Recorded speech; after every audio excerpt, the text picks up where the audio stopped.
the Rangers. They're my second team, yeah. But Tottenham are going to spank Glasgow Rangers, yeah. So that's 15 points. We had better. Yeah, no disrespect to Roma at the moment, but Roma are an absolute mess. They're not about to sack their second manager already in the space of like 4 or 5 months. So, and it's like, we're potentially to still get 3 wins out of these last 4 games. Hoffenheim away might be a bit of a dodgy game, but yeah, I don't see us in a really troubling position in the Europa League. We're still in a massively strong position to get through one of the top 8 clubs.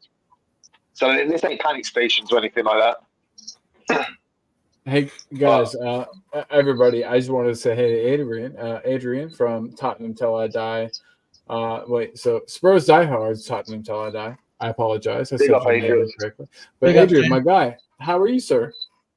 I'm fine. I think Dan's picked me on the prediction show. I think he's zoomed Oh shit! Yeah, you gotta watch out, Dan. Dan's I got good. 4 points. He smashed it last week. So well done to Dan. You know, it's fun. Big up, Adrian. Big up. I was getting nosebleeds at the top for about 2 or 3 weeks. I think I was at top. I mean, I have to enjoy it for like a week or 2 before I go back down again, man. Oh, there's a lot gunning for you down below. It's very close. Yeah, I know, man. I thought myself, but yeah, the big up. What do you think about the game today, mate? Anyway. Yeah.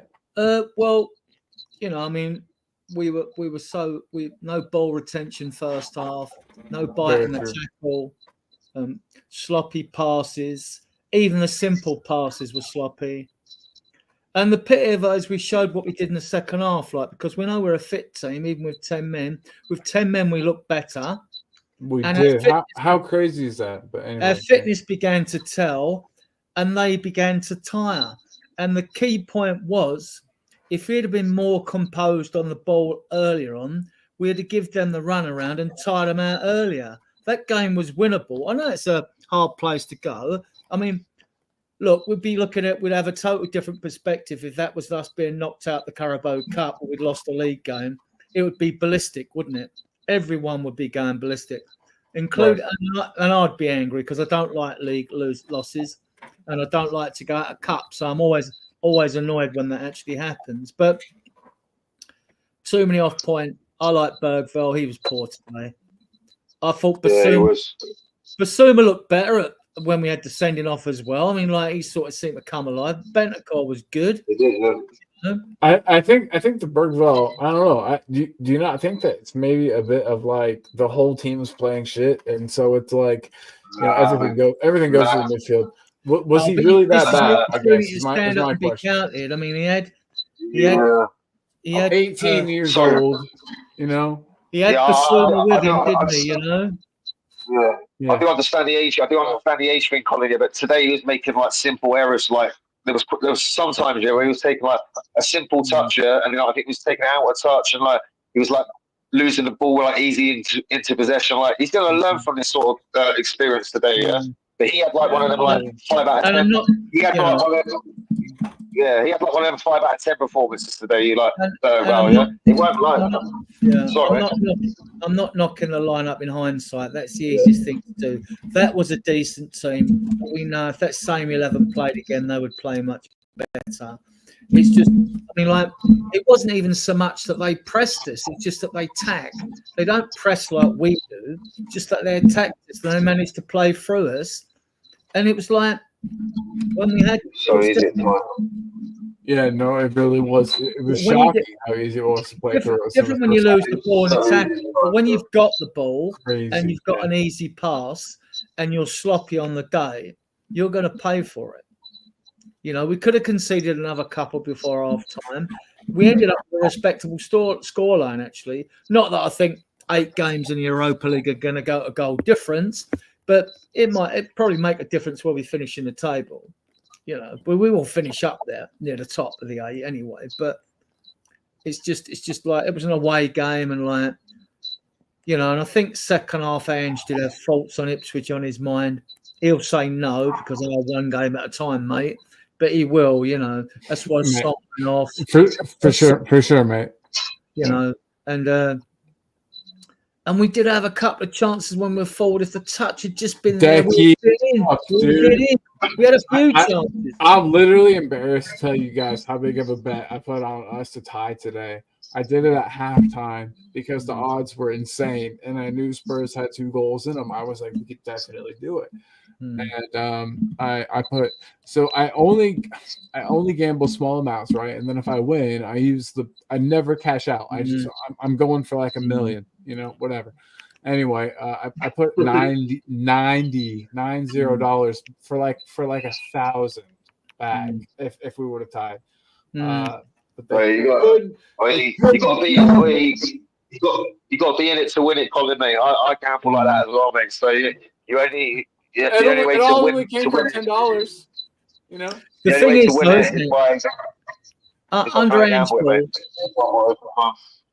underhands ball, when it isn't going well, even at 3-1 down, you don't believe you're beaten, do you? You still think you might get a draw or even a win out of this game.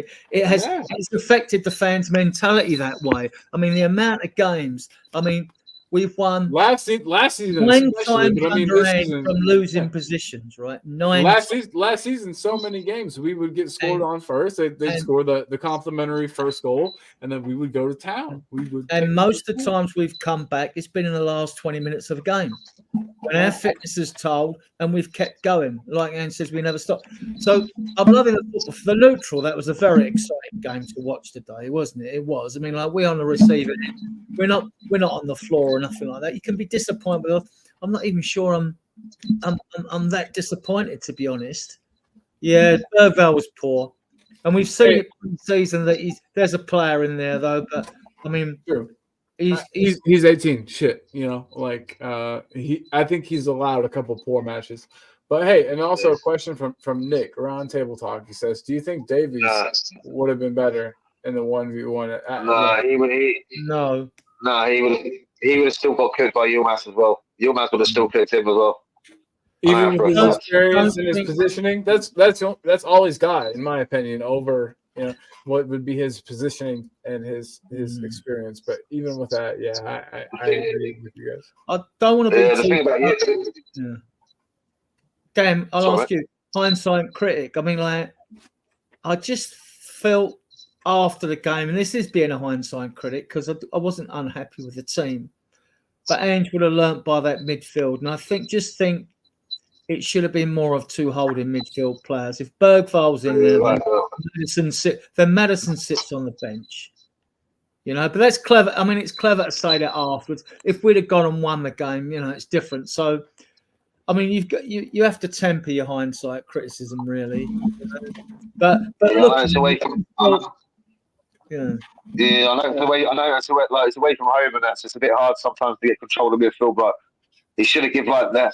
We were too easy to run through at times, especially in that midfield, man. But it was so easy for them to get through, to bypass our midfield at times. Just get to it. It was so easy for them. That's why they went with Ricardi and Usman both up front together, yeah.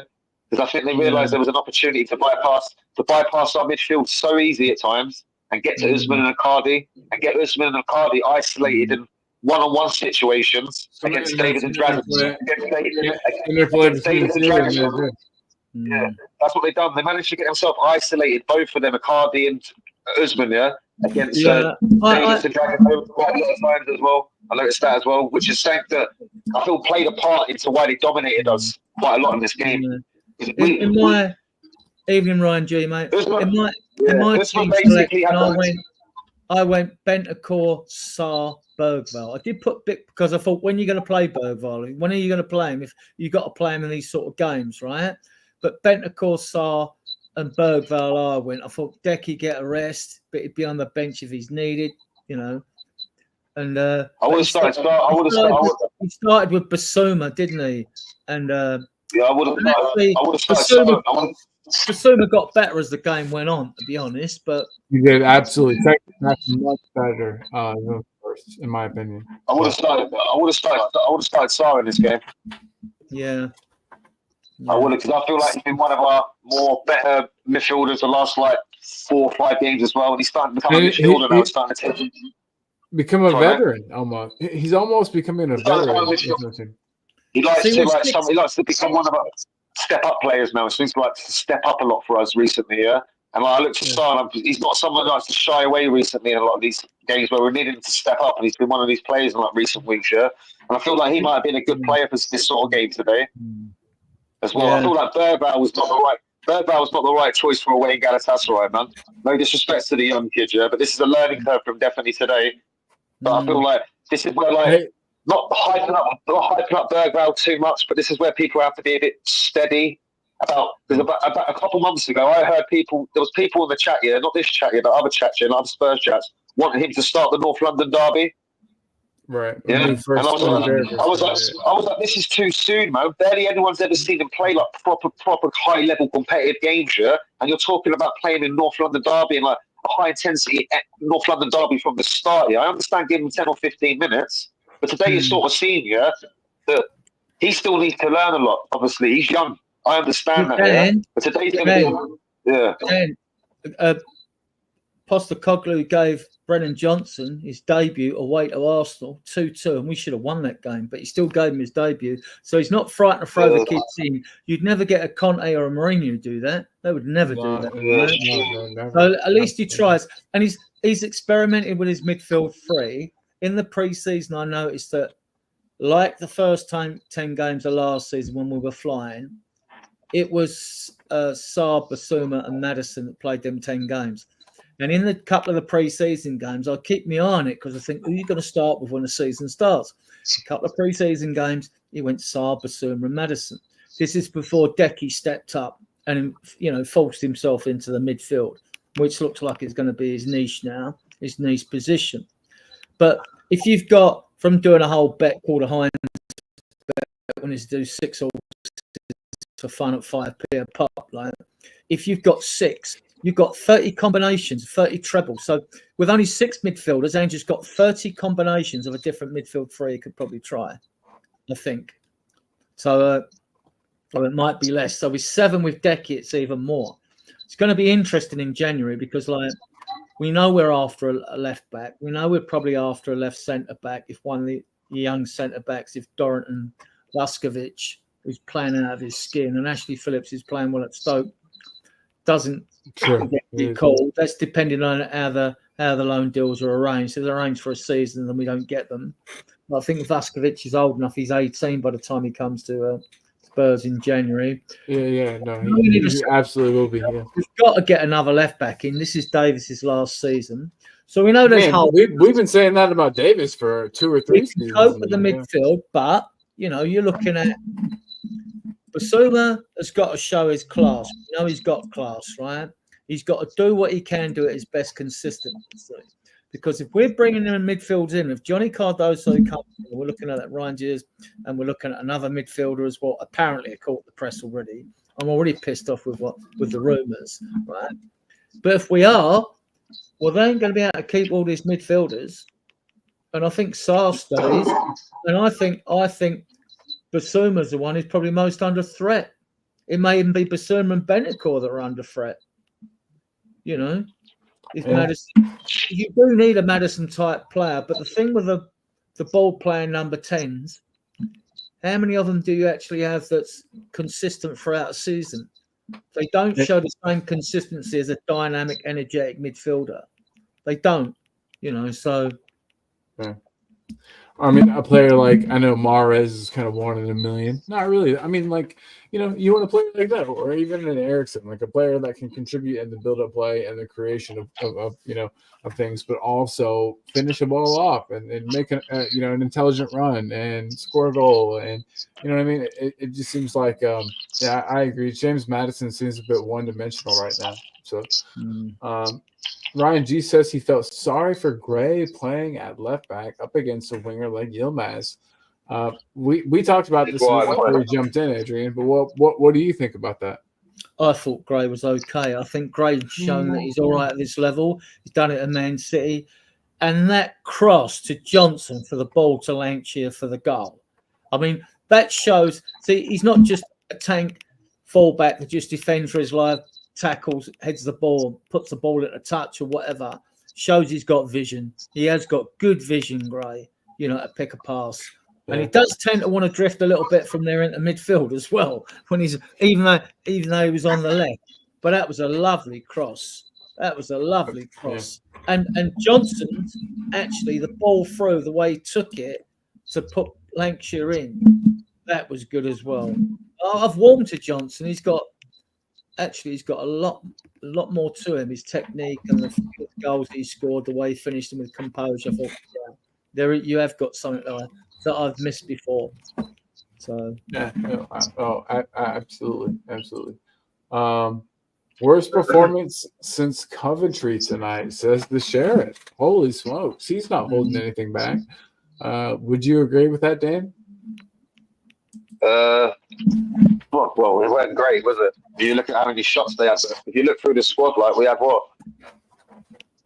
I told you, like the start, Forster don't start for us any other week other than like maybe in the cup every now and then. I was a bit shocked to actually see him start tonight. I thought he might have gone Vicario still.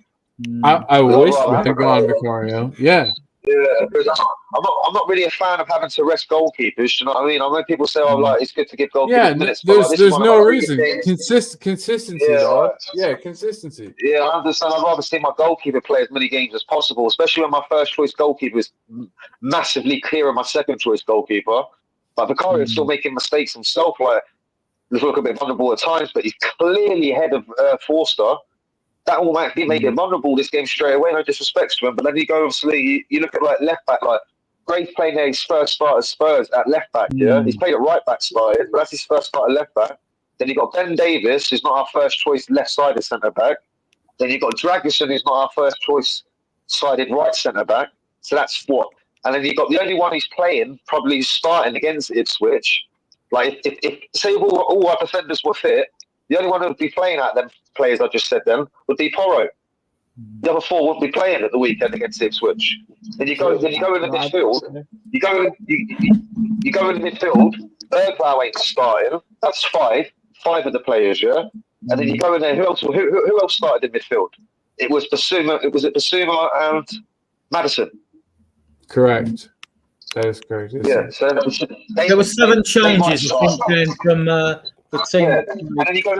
And then you go Lancashire as well, yeah. So basically, only 4 of them players, yeah, are proper guaranteed to be our starting 11 in the Premier League. You're going away to Istanbul, away to Galatasaray, yeah, against Mariko Icardi, yeah, and Victor Usman, yeah, 2 strikers who are 20 plus bagsmen, yeah, consistently throughout their whole career. These are 2 quality strikers. Icardi might be coming towards the end of his career, like towards the latter part of his career now. But he's still banged in 20 plus goals in Turkey every year he's been there. Icardi, yeah. Usman, yeah. He's one of the top 5. Usman's one of the top 5 strikers in world football. Yeah. I didn't think Icardi was that great today, though. I thought Osman was man of the match, but Icardi, he wasn't that great. He wasn't that great, but he caused us a different sort of problem. Usman, he was 37. He wasn't all that easy. Usman had us in the palm. Yeah, he had us in the palm of his hands at times today, man. So I feel like he could have got potentially 3, 4, 5 goals. Like, I'm surprised he missed that header because he's so good in the air as well. So when he got like that free header from about say 8 or 9 yards out, and he only had to force it to beat, I'm surprised he ended up over the bar. Well, that was going to be his hat-trick because he's so good in the air. Usually, that's one of his strong points in his game. Dragonson's error, and then Dragonson makes an error, and then when that ball come in, that deep strike came in, he flicked it away with his head for the corner. It looks like it's going straight in the net. You know what I mean? And like, so he was hit and miss as well, Dragonson. But I didn't think Davis was that bad. Davis is just Davis, you know. Yeah, he's just himself. He's not a bad player or a great player, or you know, he's somewhere in between. But we're thankful to have him, right? I thought Gray wasn't too bad, but it was again when we're passive, when we lose the midfield battle, we look like we're going to crumble. It could have been much worse. We didn't crumble like we did against Brighton's second half or against Coventry away. Well, Coventry away, we never really got into it. We never got into it, you know. So, but we got the win there, didn't we? We stole a win. But yeah, other than that, Lancashire, that goal would have done him the world of good to get a first-class goal. Oh man, I was literally Yeah, that would have agreed. done him the world Fully of agree. good. Yeah. And Porro again, you know, he cuts the ball back. He hit it hard, but Solanke back flick into the net for 3-2, and that rattled them. That rattled them. Oh man, yeah, they were there for the taking. I mean, that draw was absolutely. But they deserve to win. Don't get me wrong. I'm not making no excuses. I won't defend the indefensible. Fuck them, Adrian. They did not deserve to win. So, sorry, I've just got to say one thing. So the one thing I don't get here, like, if we're going to keep doing this as like Spurs fans every time, like in match day 4, like the Europa League away in Galatasaray, yeah, it's like micromanaging like every single minute of the game, and like every single, like, no disrespect here, we're still in a very strong position in this Europa League. We'll be looking back probably potentially at match day 4 here after match day 6, still potentially through this Europa League. I feel like there's potential more. Like, if you go look at the Ipswich game, on Sunday, and like there's there's not a good start to the first half or something like that, and you start seeing a worrying performance against Ipswich, then I'll start seeing a bit more alarm bells, you know what I mean? But we're in Galatasaray, yeah? The performance weren't great, don't get me wrong. Galatasaray had a lot of shots. They could have battered us today, yeah? I'll keep it real, yeah? If they had their finishing boots on, that could have been an embarrassing score today, yeah? But it's an experience for them to learn from as well, yeah? I'm going to be more worried about the away form we go away to Man City in a few weeks' time after the international break. I want to see our Premier League away form pick up, yeah? No disrespect here. The Europa League game, match day 4, away in Istanbul, yeah? A game that we've never played in our history, yeah? Is not going to be the game I'm going to define Ange on. I'm going to start defining Ange, yeah? On trying to address his away form in the Premier League, yeah? And keeping us potentially, yeah? Trying to start getting momentum back up in the league. At the end of the day, yeah? We're still only potentially now 3 or 4 points off the top 4, 3 or 4 points off the top 3. But this league's still tight, yeah. It potentially takes 1 or 2 wins, yeah, and you're now in a very strong position from a couple of weeks ago when we was in a very bad position, yeah. This league's still very tight, so it can go one way or the other. Wild how much it can change. Exactly. I don't see alarm bells, yeah, to potentially, yeah, from lose. Obviously, the score, obviously the performance ain't great away in Istanbul, yeah, but I don't see alarm bells from losing today in Istanbul. It's my game where I start going massively. I'm just clueless again and all this sort of stuff, yeah? If we play Ipswich on Sunday, yeah, and the performance is not good, and he gets outsmarted by the Ipswich man, and they get our first win at our ground, yeah, I might start saying, what the hell, yeah? But I'm not going to start saying, what the hell after today. It's match day 4 in like the Europa League. There's still another 4 games left in this group. We need 2 more wins from 4 matches to get through. Like, yeah, it's going to be very hard for any team to get 8 wins out of 8 in this thing anyway. And this was always our hardest game on paper when you looked at it when the draw was out. If anyone tells you any different, the people weren't worried about this game, they're lying, man. This is away in Galatasaray. Galatasaray beat Man United in the Champions League last year, yeah, at Old Trafford, yeah, and told them in Istanbul. They're no mugs, man. Yeah. Anyone that's on there 11 Ipswich, won't we? You're not going to have. I mean, Vicario will come back. I mean, obviously your doggy be back. It's got to be. Why didn't Vicario play? Do you think there's something maybe in the contract for Forster that says he has to play cup games? No, I don't know. No, I don't think he's a better choice over Brandon Austin. Obviously, I'm not a manager. I'm not a professional anything really, but I would think that I don't know. What do you guys think? Do you think Forster? He had one absolutely amazing save today. I'll give him that. But what do you guys think about Forster's performance, and would you play him in future cup games? No. He played right today, but I don't want to see him play in future cup games. The other day, I want to start seeing us potentially take the League Cup seriously and potentially win it. I don't want to see him play the rest of the League Cup, and I also want to see us get through this Europa League as quick as possible as well. So I don't want to see him play any part in the rest of the Europa League either. He can play a part when we get the last 2 wins to get through, but these are the 2 competitions I see a real chance of us potentially winning one of these competitions. So these are the 2 competitions. He's not playing against Man United on the 19th of December in the quarterfinal of the Carabao Cup. He's not playing then, right? The only way he gets to play in Europe again is if we've already clinched a place in the top 8, right? Did you say the 19th of December? Is that what you said? Dead rubbers then Ange has got room to experiment, you know. And the only chance I to know get what it again is if it's in the FA Cup and we draw some non-league side or some real low league side, and Ange is to rotate. But we have to see how we go with injuries and suspensions as well. You know, so it's just funny you mentioned my birthday, the 19th of December. So yeah, that's the Man United game. We're playing them at home. That's my birthday. Cool. 6 days before Christmas. Yeah, man. I'm Christmas baby. And the 6 days Christmas, that'd be sick when you was a kid, man. Getting Christmas for like birthday presents and then Christmas presents 6 days later. Some people sometimes you only get one though, and they're like, "Oh, what's both? This is for your birthday and Christmas," and you're like, "What the hell? This is a rip off." But no, it was good. It was good, man. What did you think of the referee, Dan? Some of them free kicks. Oh, the ref. I feel like he definitely gave a lot of the cheap fouls to Galatasaray today, man. And a homer. Definitely a homer. Yeah. Well, I'm not gonna lie. Well, I think some of the fouls that we done today, like some of the tackles we done today, weren't really great there as well. I think one of the tackles Porro done as well. Like some of them were just like late, just like frustrated late tackles.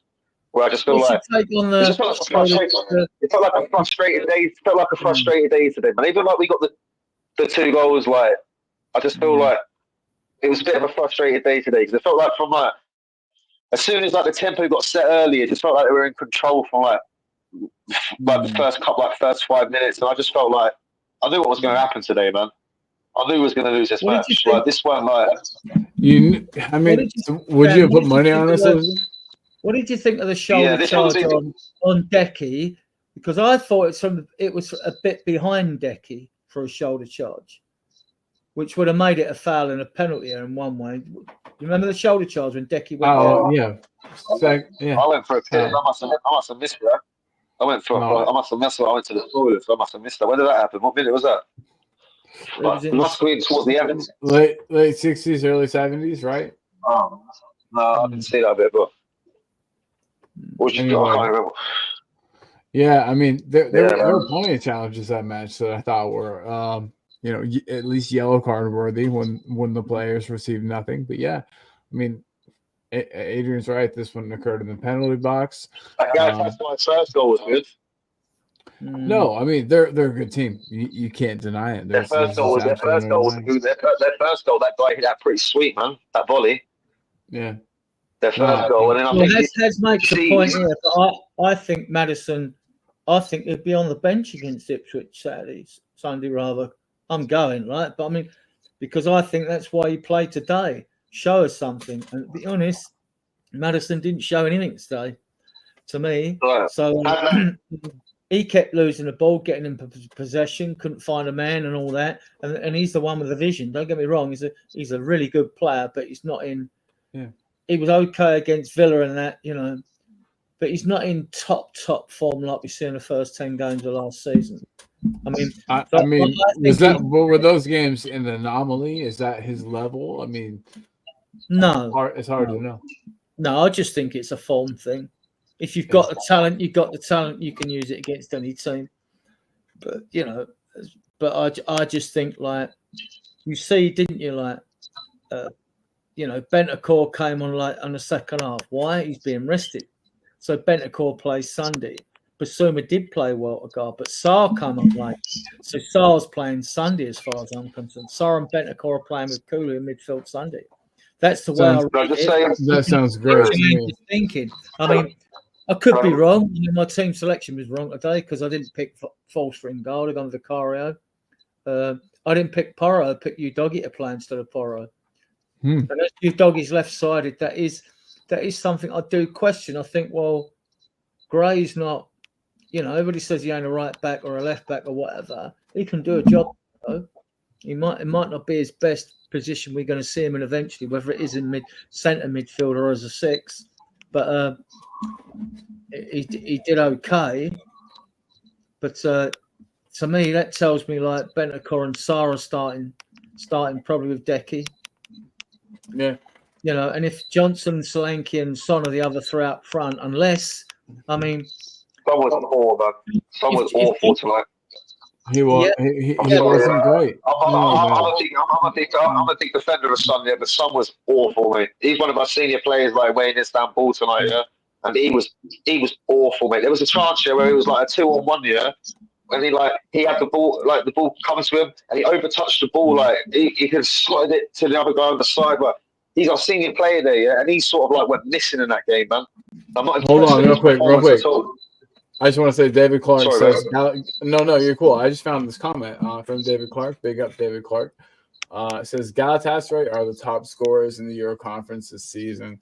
Why the hell are you talking about a goalkeeper who saved us from a hammering? Sorry, but it says more about you than him. I just wanted to say, I'm trying really hard not to be rude. David, what's up, dude? Do you really, I mean, do you think... Do you think? I'll ask maybe the question there. Yeah. Do you think if we play Fraser Forster the rest of this Europa League, we win the tournament? Fuck no. Sorry about my language, but absolutely. Exactly. So, I want to take. I look at the Europa League, the competition we haven't won since 1984, yeah, and I want to win this competition, yeah. It's a competition I've never seen like win in my lifetime, yeah. This goalkeeper, yeah, is a right for a number 2, yeah. So like, yeah, he's supposed to do his job, which is supposed to stop shots going in the back of the net, yeah. I would expect a senior goalkeeper who's been around the block for about 15, 20 years. Yeah? One time in his life, yeah, single-handedly stopped Barcelona from spanking Celtic about 9-1 in the Nou Camp, yeah? So, like, he can have his good days, yeah? If we want to be serious and start winning cup competitions, yeah, Fraser Forster, yeah, cannot be our number 1 goalkeeper going further in, as we go further into this competition. That's what I'm saying. I'm not criticising his performance today. I'm just saying I don't want to see him as like my future goalkeeper going into like massive games in cup competitions. That's all I'm saying. Could not have said it better myself. That save with his legs, that volley that went at him like an Exocet missile when a guy hit it off the ground, and he palmed that away. I mean, like, he made some good saves. Yeah, he did make some decent saves. He's a good goalkeeper, but like, is he a top goalkeeper? Is the question. But also, he also had like a cross come out as well, and he also nearly dropped it in front of their players, and he also nearly had like a scramble on a box. Do people remember that as well? Yeah. Do people like to remember the good points? Let's also remember the bad points as well. Yeah. He also cost us the goal. Yeah. By a stupid bloody goalkeeper howler. Yeah. So people will just want to remember the good points and just go blinded by the bad points. Yeah. Yeah. He's a goalkeeper. Yeah. That was a simple bloody catch. Yeah, I just think, I mean, it's easy to be a hindsight critic to play Bergvall, Madison in the midfield, to put the pair of them, you know, when you could have put Sarr in or Basuma in there with them, you know, to have more of a 2 holding players. But, I mean, normally Bergvall's got a bit more about him, and he's 6'2". He can look after himself physically. He was just off it. So I didn't criticise that team when it was selected. I thought I would have gone with Vicari in goal, and I would have started Udogie, but my team was different. I didn't even have Lancashire in my team. I had Slanky, I had Simon Stark, Johnson. I had the usual front 3.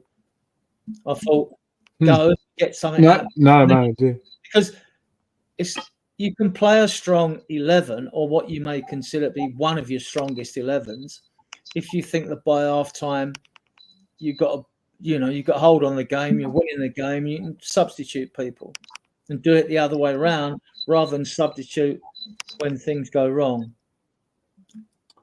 You should be talking about a player who hundreds of Spurs fans screamed why he wasn't starting. That's Dragic. From his performance today, I know why, even if you don't. Yeah, he's been hit and miss. I'll judge Dragic at the end of the season. I've seen good things from him, and I've seen him make mistakes. He's got sent off. I've questioned David Clark. The link to join the show. Yeah. The link to join the show is in the chat. If you want to come and have your say, you're pretty feisty in the comments today, which I like. I enjoy feistiness. But if you want to come be feisty to us face to face, there is the link to do so. Away to Newcastle, we played everyone on side for the second goal. Yeah, many Euros he played well, but then like one goal he got caught out. He thought the ball was going over the goal line.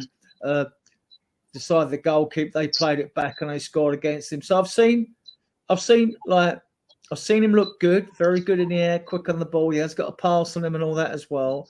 You know, he's not just a donkey back for player. But Right. 22 guys, he's 22.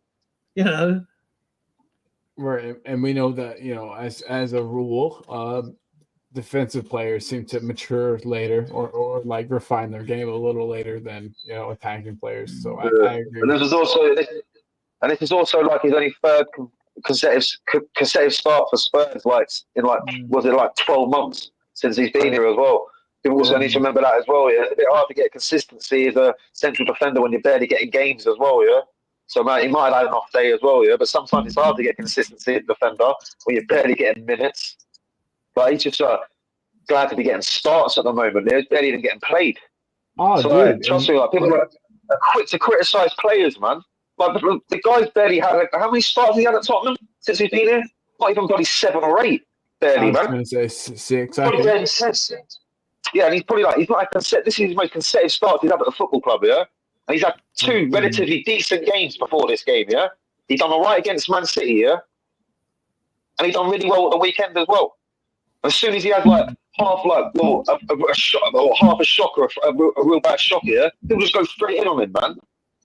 He's got his third consecutive game since he's been in his club. When did he sign for the club? Was it last January? Yeah.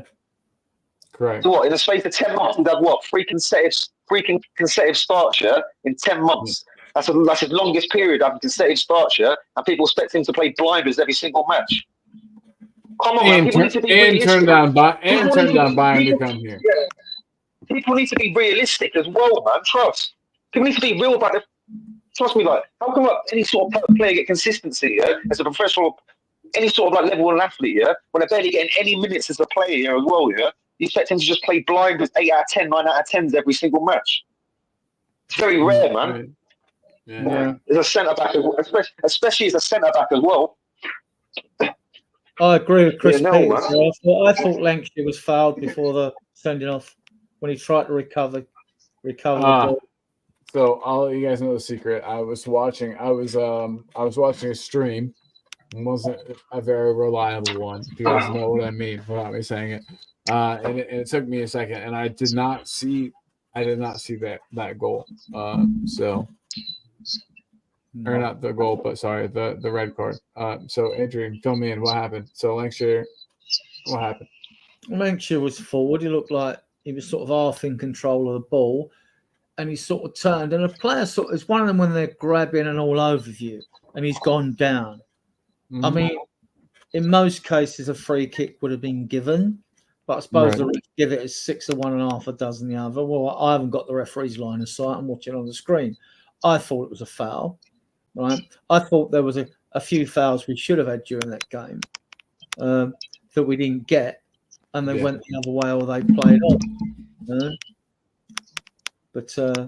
Interesting. Yeah, I wasn't sure. So when I saw the fact that there was a red card, my mind was like, "Oh, Dragic got sent off again." Yeah, But then I quickly saw him on the pitch, noticed that wasn't the case. So that's a good thing. But no, that's a bummer. So he got sent off for simulation. But then later on, the referee again, I thought Porro clumped someone from behind. Yeah, you see it so much in the Premier League when tackles from behind don't go punished, right? Yeah. As long as you mostly get the ball, you're good. I thought, you were lucky not to get one there, right? And I can't fault Porro's fight. He always gives his all.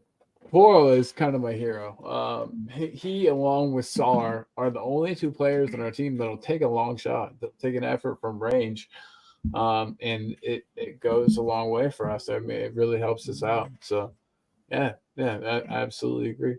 But 1 second here. Sorry, I gotta reset my stream for Instagram. 1 second, guys. But Dan, I wanted to ask you. So, who was your man of the match tonight? Apart from Ozzy. Right, of course. Yeah, it was easy Osman for them as the man of the match, probably. I'm trying to think for us. Like, the cameo performance from Bentancur impressed me, I'm not going to lie. Because it was that bad, the performance. It was that bad, the performance was that bad. It was that no control of it like at all before. Like Bentancur, come on, I'd probably give it to Bentancur, mate. He did look super solid when he was there. So yeah, he wasn't even on the pitch. He wasn't even on the pitch for like relatively massively a long amount of time. But in that amount of time, I'd probably say he was our best player during the whole 90 minutes. Yeah. Or people might even say I might slag me off, or we might even give it to Forster for keeping it, for stopping it from being a cricket score. Right, giving it to my brother in Christ. Bentancur for like maybe, Bentancur maybe Basuma as well, or maybe you're giving it to Forster for stopping it from being a cricket score. It's up to you, but I would personally give it to Bentancur. I think that okay. So I'm kind of backtracking, but I think that Vicario would have made the saves that Forster made tonight. So you know what I mean. I don't know if he'd reached the goal because I do get what you're saying. Forster's a big man. I mean? Although you could say maybe his feet could have been better and he could have stepped over and maybe got to the ball. But that's sprung over a bit faster. It was still a good goal. If we'd have scored that goal, we'd have been raving about it, right? So now we're looking to see whether the goalkeeper could have moved a couple of feet to one side and got it. Why the hell were your feet where they were? Forster, yeah, you're a disgrace. When they done that short, when they done that short, Mario's shorter, he would never have reached it. So I'm really, really sad and bad on my timing, but Camelia, I apologize, who is the winner of our giveaway that we had on our channel recently. She said very well said to one of us, but I don't know who it was to. Camelia, let us know who it was to. Yeah, I don't know who it was. Probably to yourself, sir. Quez says, hey, y'all. Quez is playing to my Americanness, and I appreciate that. Just a harmless potato. Wait, you do talk sense? Is that what you said? I think I do talk sense, so maybe it was me now. Joking. No, stop it. Don't get full of yourself. I'm just kidding. I love you, buddy. We got Chris Peters in the house, Quez, of course. Everyone's saying hey to each other. Love it. Simply Ace says, I think Ipswich. Holy shit. Ace, what the hell is man? Are you all right? I think Ipswich will get a result against us if we play like this against them. Well, listen, anyone will get a result against us if we play like that. It won't be this team that plays them, Mr. Ace. I promise you that. It'll be the starting 11 will absolutely. I mean, it'll resemble that in ways, but it's that won't be the starting 11 versus Ipswich. I'd be a bit worried. I'd be a bit worried if teams are having like nearly 30 shots against us every game. I'd be like, this is going to be peak, mate. This is going to start looking like a peak football league season. Yeah, teams start having 30 shots in every match. Yeah, because we're not going to go up against wasteful. Good at that point. We're not going to go up against wasteful football teams every week. Yeah, and eventually we'll be on some like very bad end of some cricket scores. Yeah, if we start giving away that amount of shots. We play City just after the international break, man. If it was like that against City, holy smokes. Yeah, for sure. So obviously, I know we can be open. I know we can be open at times, yeah, but we were extremely open at times today. So that's definitely like something that's definitely something you can look at. Like, but like you say, it's probably to do with the balance of the midfield was a bit iffy as well, and there was a lot of changes in defence. So that did play a part as well. It's because we gave the ball away too easy, and it was lack of ball retention as well. If we just it was, mate. It would have been sloppy on the ball, man. It was Kenny Kickabout the whole entire first half. They were tired on the hour mark. We had loads of running left. That's why we grew. That's why we got back into the game in 10 minutes. So you could see they were. Yeah, I noticed that. Yeah. Even when they made their substitutions, they didn't improve. They didn't improve with their substitutions, did they? Dom's goal. Chris Peters says that goal from Dom, though. Hell yeah, that was a wonderful goal. Yeah, nice to see. You can notice when a team tires. You can notice when a team tires out as well, because like when it would come against 10 men as well. Yeah, they made it relatively easy for us to play with 10 men, and that was because of them tiring as well. You could tell it as well. They were sort of there for the taking. Yeah, if we'd have still had 11 men on the pitch, I'd have been very confident we would have got a draw. Been able to grasp a little draw out of that game, mate, because it might just. Because they literally look like they tired for about the 65th to 70th minute. They put inserted a lot of energy into that first like 3/4 of the game, and it might just be like the English tempo, like the English league tempo as well. Like we can seem to like grow into games more into the last 20, 25 minutes with a lot of these like like teams from like other European leagues, they seem to like tire a bit more in the last like 15, 20 because our standard levels. But like, yeah, I feel like definitely they made that easier for us like in the last 20, 25 minutes to play with 10 men. And I feel like, because I thought when it got to 10 men, I thought, well, this could be a peak score, man. I was like, this could be 5 or 6-1 because it was already 3-1. We had 10 men. We were getting carved open at times with 11 men on the pitch. I was like, this is not going to be good.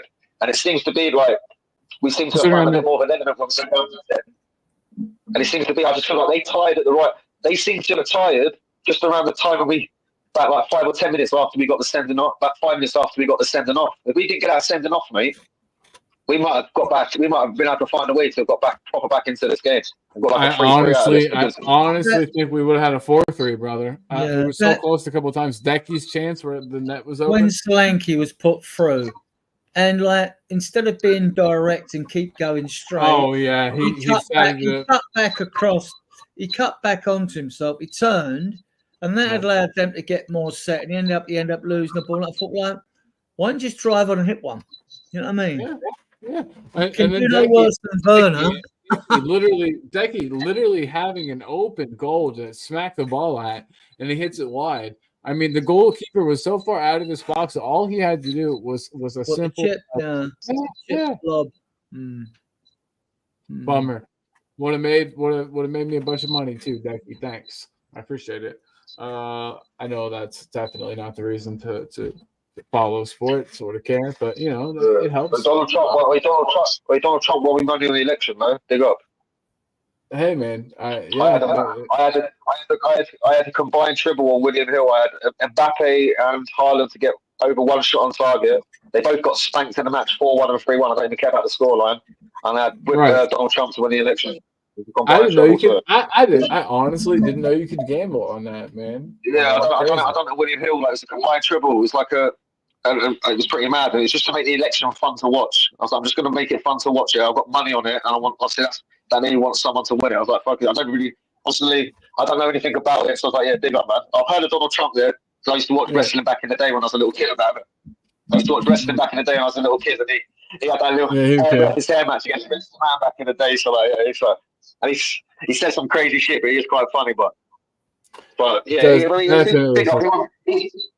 me 76 quid, so I was pretty happy. I was like, fair play, man. Money's money, bro. I was literally just trying to find out how many shots on target Mbappe and Haaland had in the match. They didn't even have to score a goal. I was like, I don't care about them scoring. I just care about having shots on target, innit? Haaland missed the penalty. He hit it over the bar. I was like, bloody hell, man. If you're going to miss the penalty, at least get it on target. That's for my bet, innit? But he still got 2 shots on target, so it was all good. Wait, Haaland missed a penalty and didn't even put it on frame? Yeah, he missed the penalty against Lisbon, didn't he? Did he hit it over the bar? I think he skied over. We did sky over the bar, but I think he hit it over the bar. Damn. Yeah, I think it'll be 4-1, didn't it? No, Gyökeres scored a hat-trick. Damn, bro. Who I have to sort of hold my hands up here about a year ago said I don't think he's cut. I think I have to see him prove himself a bit more here. You're like he doesn't. He won't do it in the Premier League. Not him. I did say that. I said that as well. I went and said it because I was like, oh, he's gone to the champion. I respect to the championship. I said he's gone to the championship commentary, yeah, and he's gone straight to Portugal. He's banging goals in Portugal, yeah, and no disrespect, even Jackson Martinez scored in Portugal, yeah, and then flopped when he left Portugal and went to Atletico Madrid. But Gyökeres has scored hat-tricks against Man City in the Champions League, yeah. He looks like a really good player. He looks like Destin's going to go Man United. He's going to fall out mirror to Man United, trust. Man United, they're going to get that Gyökeres, man, next summer. Wait, Man United are going to what? They're going to get that Gyökeres next summer. Man United will get. Oh, I bet. Gyökeres, yeah, for Sporting, yeah? Yeah. Everyone pronounces his name different, so I'm never sure who everyone I don't know how to pronounce it. I pronounced it some stupid way anyway. I'm not really great with my pronunciations, mate. I used to have speech problems when I was 6. I used to have a speech problem when I was 6. That's my excuse, isn't it? Oh, well, shit. That's a good excuse.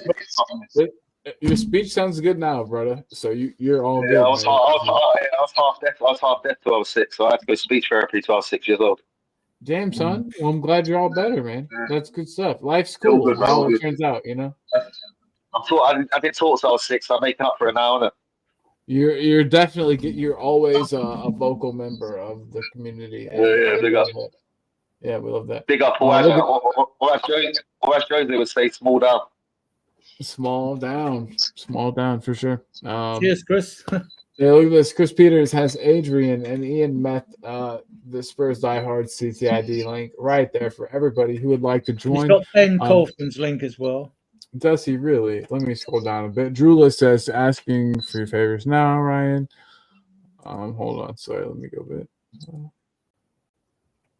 Oh, real quick. Sorry. So this is Jamie. He says, hey guys, just tuned in. I hope to be with you soon. I'm going to try to sleep. Show Colin some love. Please like and subscribe. And I want and honestly, I'm really not trying. Yeah, I want to say this.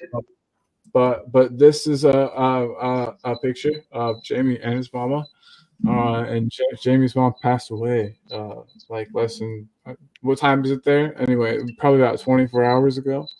And so if everybody could please keep give a warm thought to Jamie and his mom. She had an infection. She went to the hospital for pneumonia, had an infection, got another infection, beat it, got a third infection, and couldn't fight that one off. And so everybody, please just keep Jamie in your thoughts. He really is a great guy. I'm sure you know from watching the show, but he's a good dude. And losing a parent is always hard. So big up Jamie, man. I'm glad that you're here. Hope you're having a good thanks, buddy. Big up Jamie. Yeah, one sec. Big up Jamie. All love, man. Like if you ever need a message or anything, like I'm in the WhatsApp, you got my number. Can't ask me my number in the WhatsApp group. Just have a message at any time, man. Like horrible news, man. It's destroying, man. It's gut wrenching, man. Like literally, like you said, man. Like I've not ever experienced that, so I can't really. All I can do is just pass on my well wishes to him, man, and his family, man. That's horrible to hear, man. Like big up Jamie, man. Like, and I'll pass on all my well wishes to the rest of your family, man. You're a good dude. Jamie's a great guy, and he's the biggest brother, and so he feels like he's got to take it all and be tough. But Jamie, we're all here for you, man.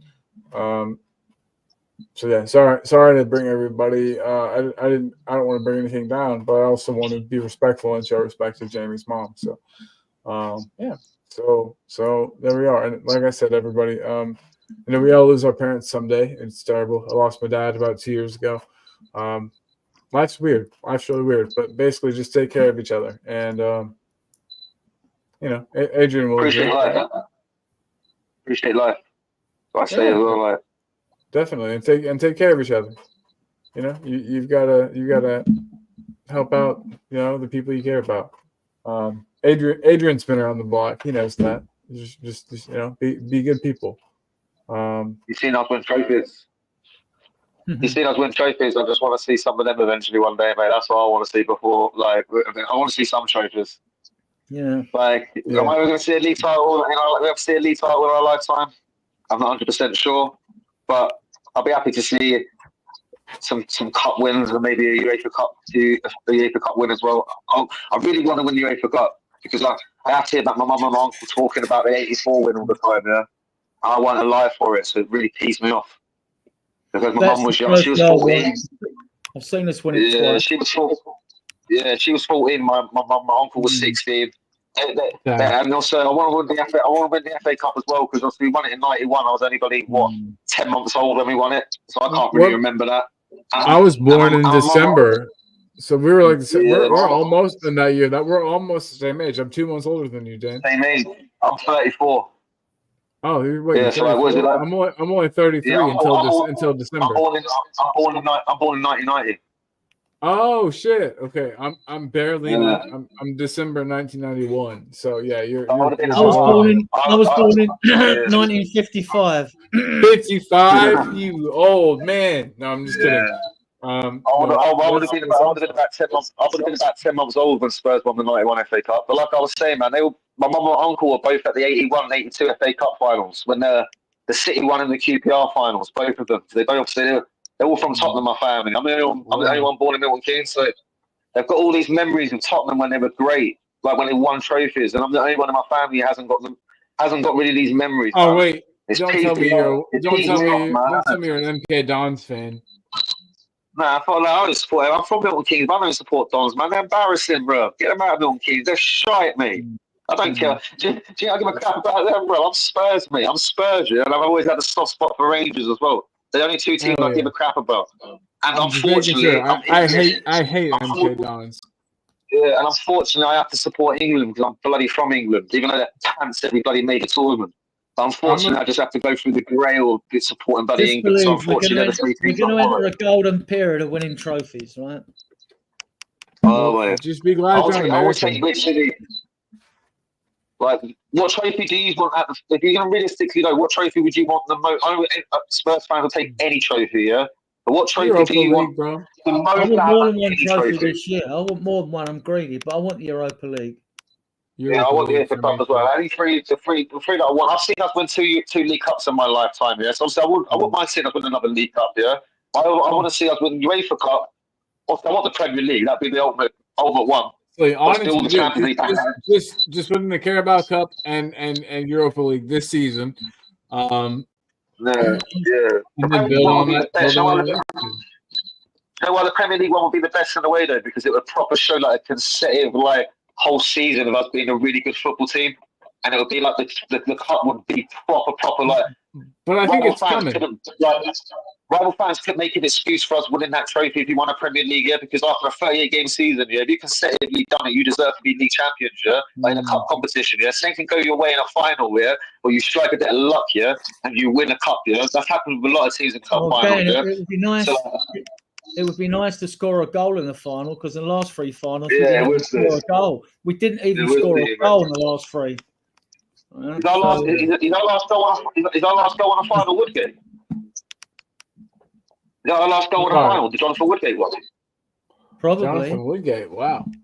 Yeah, because obviously I'm thinking we didn't score against Man United when we drew 0-0 and we lost on penalties. Or Champions League final. We didn't score in that. No, yeah, we didn't score against City. We didn't score against City. We lost that we lost that final against Pochettino against Mourinho. We lost 2-0. So that's 4 finals in a row we haven't scored. The last time we scored in the cup final was Jonathan Woodgate's winner. Yeah. That's the last time we scored in the cup final. That's actually mad. 2008 one-day Ramos, yeah? Yeah, we literally haven't even scored in a cup final since that goal. That's actually mad. Not even a consolation goal or anything like that. You know what I mean? I've never seen that. But, I just wanted to say the chat has tons of really kind and supportive messages for Jamie, and I just wanted to thank everybody in the chat, everybody that's part of the channel. We really appreciate you guys. I like this little family we've created. I know that stuff has changed around here recently, but I'm really glad that y'all are still here. And thanks for being so nice to us. So just want to say, Jamie, we're here for you, buddy. If you need anything, reach out to any of us on screen, I'm sure, and then anybody in the chat. I truly think any of us, would be there for you. So yeah. Last thing about the game today. Do you think there are any changes that could have been made that could have helped us to turn the tides?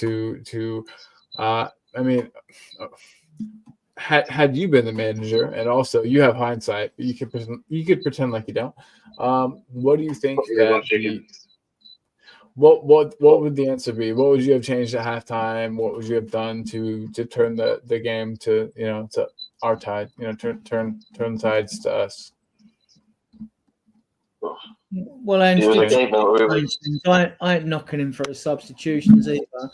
It was just one of them, and then even with all that, we got a goal back when we could have been 5-1 down at half time.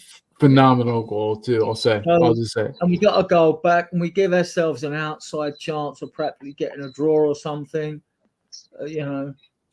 So no, I ain't knocking that. I ain't even knocking the starting team. It just didn't work. Just the midfield didn't work. The midfield again. I mean, no ball. Yeah, and I mean, maybe we just play with a consistent midfield. There are teams like that do that throughout the league and Europe. They'll play some players a lot. I think our midfield can handle it. I really do. And I'll sorry, I don't mean to cut you off, Adrian, but Dan, do you agree that you think I mean, do you think our midfield, our best midfield three, which I think we could say right now is Kulu, Bentancur, and maybe Sarr. Do you think those three could play most matches, even Europa League? No, You don't think so? no. Bummer. You need to go. You've got to look at the yellow card watch as well. I mean, like Kulu's on 3. I think Bentancur's on 4. I think VDV's on 4 when he comes back. I mean, all right, they'll miss a game if they don't get to the halfway point, 19 league games in the season. But you pick up 5 yellow cards in the second half of the season, you get a 2-match ban. So this is why you need the squad. This is why you need the squad for injuries. And we knew in the summer that all the holes in the squad haven't been filled. Thin. We're thin. We're a thin squad. Yeah, for sure. Yeah. You see today on the bench that we're thin. As soon as you have a few injuries, look how thin that bench looks. I mean, we've been well exposed. We all know that we need another left back, right? Everyone knows that. We couldn't fill that. We might go for Dorgu, but he's young in the summer or January or something. But we'll see what list of left backs they come up with. Then I'll drag the videos up once they do. In a situation where like Reguilon isn't playing, where Spence isn't in the league, Spencer's injured anyway, but Spence isn't in part of the Europa League squad. Like, how the hell we ended up with a point where we ended up with like one left back in this whole competition? We're having to play like Archie Gray. Like, no disrespect. Like, I've got bias towards Archie. So I'm defending Archie here. This ain't me criticising Archie. This is me defending him here. Like him. And when you look at it, didn't really have much choice to play Archie at left back here, other than maybe to play Ben Davis at left back, or to play a Doji again. If he would have played a Doji again, Doji would have probably maxed out by the Ipswich game. He's played any game where he has been dropped this season to the bench to be rested. He'd have to come on like an early sub anyway. He's played in every single minute of this season, and he looks like he's struggling for form, like defensively as well. So like he probably needed that rest today, mentally as well and physically. So it's probably. He probably did have to play Gray there, but the part is like the bit where he like there should have been more protection for Gray at times in this game today, because there was some parts in the game where he was getting isolated in too many one-on-one situations against Yilmaz. And I told Colin before when I first come on the show, when you look at a person who in the Euros, this might be international football, but in one-on-one situations, caused Virgil van Dijk a lot of problems, in one-on-one situations. Virgil van Dijk might have lost a yard of pace these days, but he's still got a very good defensive IQ. And no disrespect to Archie Gray, he is not as good at defending, as Virgil van Dijk in one-on-one situations. He's not going to be. Never in his career, no disrespect. He's not a centre-back for a start, He's a left-back, right-back, central midfielder. You know what I mean? He's always different positions. So, like, one-on-one situations, Yilmaz was causing Virgil van Dijk problems, I knew he was going to cause great problems today, That was obvious. So, like, he should have caused a bit more. He should have told one of the midfielders to go over here and protect Gray at times a bit more in that game. To like double up on Yilmaz. There weren't enough doubling up on Yilmaz in this match, which is saying I'm not going to go in on Gray as well. There's another player who's got to go up and double up on Yilmaz as well. To stop that from being a situation where it becomes too many times, where it becomes a one-on-one situation, where Gray's going against one of Turkey's most up-and-coming, one of Turkey's best players, and one of Galatasaray's best players. So I feel like it's a learning situation for Archie. Like today, like it's his first start at left back, going up against a real good player. So like he's going to learn from today. He didn't have a strike game. It's just at times in this situation, I feel like he was getting isolated too many times in one-on-one situations with Yilmaz, and Yilmaz was being able to get like easy crosses in too many times. Like great, like it was a pretty off performance by a lot of the players today. Really, when you think about it, man, there weren't like a lot of players who played good. To fill some holes in the squad, if it's January, and we've done well in the January window in the past, apart from Dan Newman, we've got Dele Alli in, we've got Lucas Moura in, we've got Bentancur and Kulusevski in, we've got Porro in. It's a very hard window to transfer business in. But I'll be looking more interested in English players, because for one, even if you could get rid of, and I don't know what Werner's loan deal what's involved in the details of it, whether we have to keep it for the year. Keep Werner for the year. When you name your next European squad in January after the window, right? Again, we're going to be short because we haven't got the 4 academy trained, unless some of them have actually worked their way up for 3 years to buy them. Because on the B list, you have to be a member of the academy for 2 years to be part of the B list. But to be academy trained, you have to be on there 3. I don't know if any of them will have been at 3 years to help us out come January, or whether you can do that mid-season with your academy trained players or not, to add to 4. Because if we can't increase the numbers on the Europa League squad. That's why we can only do a squad of 23 at the moment. And at the moment, Werner's taken a place that people would like Jed Spence to have, so he can't get in the squad.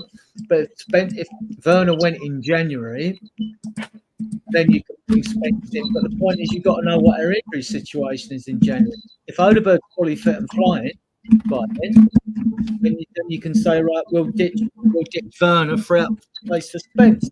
But then if we're still going in the transfer window, when all the media start going, we're interested in this foreign player, that foreign player, and that. Well, unless they're very good, and you're just going to bring them in and keep them to use them like for the second part of our league season because they won't be able to play in Europe, I'll be looking at British players, English players, because like for January, because I just don't see us bringing in foreign players because we haven't got room for Spence at the moment anyway, right? So we haven't got room for another one. We are topped up with foreign players because we're too short of the academy trained, which means we lose out on 2 foreign players. So I just think it means that if we don't bring an English player in, and if Eze, I'll take Eze, don't get me wrong, I'll take Eze.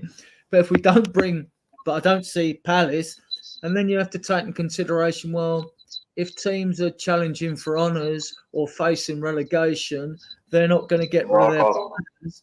Unless not mid-season. Unless you want a right back, and that team particularly has 3 good right backs, they can afford to offload one. You know what I mean? It's not going to happen, is it? I don't know what your take is. We know notoriously January's a hard market to really we struck gold a few years back when we got Bentancur Akulu in that last minute on last couple days on transfer. To put out 2 quality players on the same January transfer window is quite rare. It's a very hard market to get the right player. You end up getting sometimes the wrong player in this sort of market because January transfer market becomes the desperate market in my eyes, where you're sort of wanting to save your season as well sometimes. So that teams sort of know that as well. So they either jump you up a bit more extra for cash, or you're not getting a player that you don't really need. So we need to be a bit more careful what sort of players we do go for in January. I know what Spurs do get as well. We definitely need a couple of signs in January. I definitely think we need to get a couple of players in January. I think we need at least 2 players in January. Because and we still got in January. We still got 2 Europa League games to play. But you rename your squad after this league is finished. Once the transfer window closes, because you have to resubmit your Premier League squad as well. So. It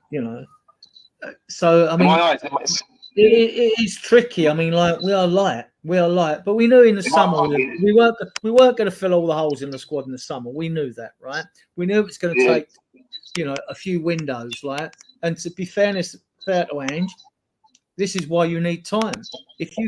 We know we've been very exposed on the left-hand side, haven't we, of our centre defence, right? And then you could argue okay. We need a left back. We need a left centre back. If it's not going to be Vuskovic, Ashley Phillips, or Dorrington come in, unless they come in and can show something before January. And then even in the right back position, I'm yet to be convinced that although Spencer signed a new contract, that Ange fancies him that much. He says all the things in the press conferences, but I'm still not sure.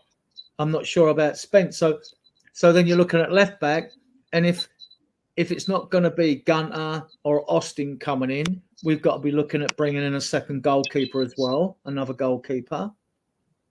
And usually you can get an experienced goalkeeper as backup. And if they're Forster's 36, 37, I think so, or 35, 36, something like that. So normally you can get a backup goalkeeper and that don't mind coming and sitting on a bench like Forster has, because he knows he's in the twilight of his career, so he's not fussed. So we're looking at left back, left centre back, goalkeeper. I don't think we'll go for any midfielders unless we get that Johnny Cardoso we got our deal on that we can take. because in the summer. Right. We've got the bye. because like yeah, because we've got 7 midfielders. Yeah, Raul Betis are pretty worried. Apparently, Spurs are going to activate that in the summer. They reckon it's going around a lot.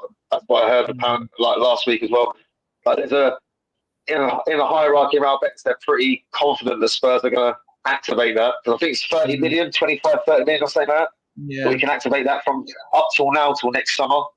Pretty good. And they're apparently he's been putting in some pretty decent performances for Betis in the Spanish league this season. And they're getting quietly worried that Spurs are going to activate it next summer. Not January, but apparently next summer. So like that might happen next summer.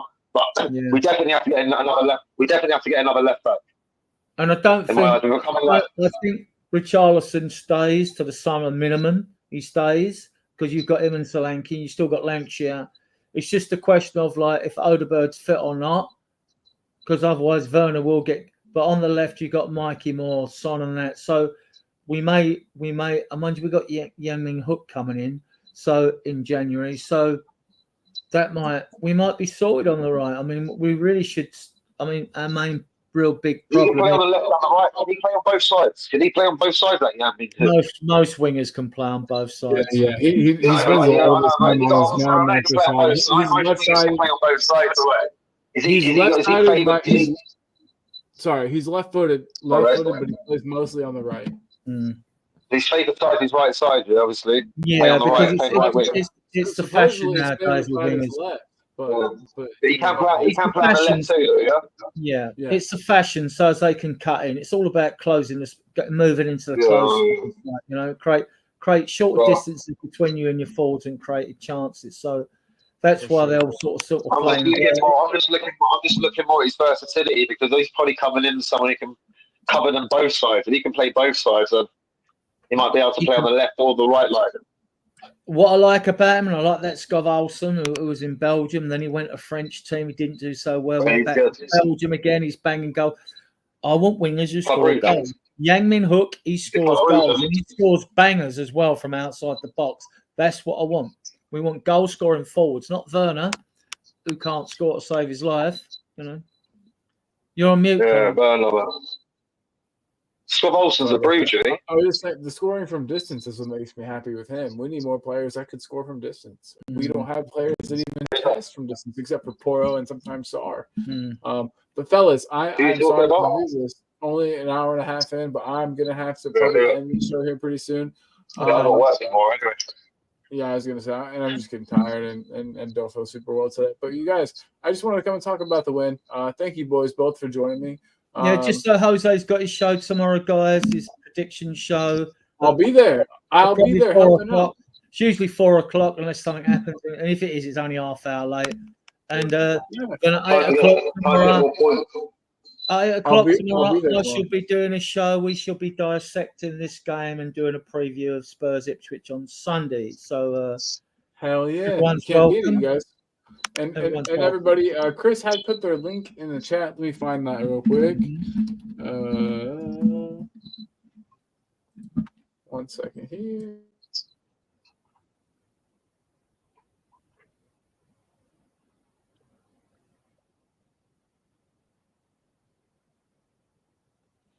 Oh, keep talking, and then Dan, what's your last words on today, buddy? What do you think? What's your verdict, man? Last words about the today. Well, disappointed that we lost today. You don't want to lose any football match. No one wants to lose any football match for your team, but it's not the end of the world, really, is it? Like if you were sitting in a Champions League group now and you had 9 points after 4 games in your Champions League group, you'd still be in all right. Obviously, you'd only have 2 games left, but you'd still be in a real good possibility to still get through your group. We've still got 4 games left, only needing 2 more wins to get through. We've still got a poor team. I don't suspect we've got Elfsborg and Rangers. Like we've got enough know-how to still get through this league standards pretty easily. Like the Ipswich game on Sunday, if we play bad on Sunday, then maybe panic station can start being a bit more realistic because obviously Ipswich haven't won a game this season, but I ain't taking too much away from losing 3-2. Performance wasn't great, but I'm not taking too much from losing a one-off game away in Istanbul against Galatasaray. Well, you know, Well, Ipswich are not going to go toe to toe with us. That's for sure. They're going to low block it. no, They that'll are be. quite, I'm not gonna lie though. I'm not gonna lie, they are quite naive though in the Premier. I think they're too naive for the Premier League, man. I think them and Southampton are very naive in this Premier League. Where I feel Leicester, even though Leicester are still struggling a little bit, Leicester seem to have a bit more know-how, yeah, of being able to just grind out points in this league. Where you see Ipswich the other day, I think they scored like 92nd minute against Brighton, and they still end up losing the game. They equalised and they end up conceding like 95th, 96th minute. Sometimes they can't even grind out the points. Yeah, they're a bit too naive for this league division, I reckon, man. That's no disrespect to them. I just feel like they're a bit too open at times. They're in Southampton, man. Yeah, no, I see it. They're a talented team going forward, though. You can't deny that. And that's kind of been their ethos forever. But no, I feel they play into our advantages. Ipswich, though. They play into our advantages. Ipswich. I feel like they will push forward, which will make it easier for us. Yeah, I totally agree. Totally agree with that. But yeah, man. We'll definitely do another show before the match, and probably dissecting. But yeah, again, sorry guys for having to go, but I appreciate y'all both very, very much. Dan, thank you. Adrian, thank you. Adrian's link is right here. Dan doesn't have a channel yet, but he will soon. He will soon, everybody. And yeah, there's where you can catch Adrian. Spurs DieHards TTID. And then Dan, can be found here, or maybe on Adrian sometimes, or Dan's always around. So yeah, Dan's welcome to come on. Have we got your details, Dan? I suppose we need them. I can help facilitate. I'll help facilitate that. Yeah, Colin can send it to you, mate. I think I'm on your WhatsApp group anyway. I think. Yeah, I can get you on there then. If you're on there. Yeah, you can get me on there. Right. Yeah, man. Awesome. Well, hey, I just wanted to also thank everybody that was in the chat today. We had a really wild, wonderful chat. That's always good to have. And then also, everyone, please, seriously, please don't forget to think and give a positive thought to Jamie for him and his mama. Appreciate them. Love you, Jamie. Appreciate you, bro. And yeah, that is, I think, today's show. It's hot and loose, but we move. Things could be much worse. It's not so bad. And yeah, we just move on from here. Come on, you Spurs. Come on, you Spurs. All right. Well, hey. See you, buddy. I'm going to play some really long outro music so you don't have to wait. I'll talk to you soon, though, man. Yeah, big up, mate. See you later, mate. Yeah. See you, buddy. Bye.